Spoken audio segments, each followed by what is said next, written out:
What if your identity, your taxes, and your debts were part of a system built to control you through your own consent you never truly gave? Let's get this straight. You are not a United States citizen unless you claim to be, and when you do, enter the Trading with the Enemy Act of 1917, expanded by the Emergency Banking Relief Act of 1933, you've legally declared yourself an enemy of the state. Yes, you heard that right. In 12 U.S.C. Section 95A, U.S. citizens involved in economic activity are treated as enemies under emergency war powers. This isn't a theory. The United States has been in a perpetual state of emergency since March 9, 1933. That status hasn't been revoked. So when you check that U.S. citizen box, you enter into a commercial contract, binding yourself to obligations as a legal fiction, a corporate entity, not a living being.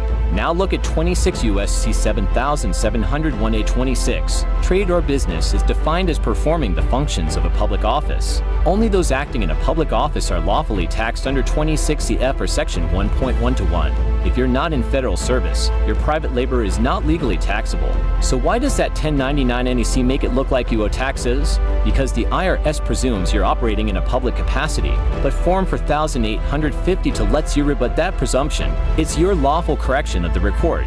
Same with debts. Under H.J. 190 to 1933, the U.S. ended gold-backed money and promised a remedy for every debt. When you use a 1099A, you're acting as the lender, the creditor, not the debtor.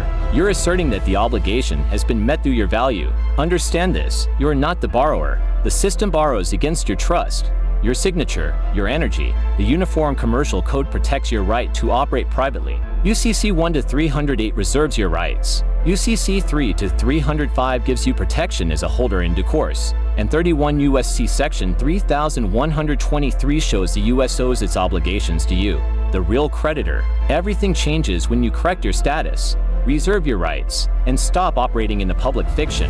You stop being a slave. You reclaim your authority. This is not about loopholes. It's about truth. Remedy exists. The law confirms it. You just have to stop consenting to be the enemy. Now that you know, what will you do?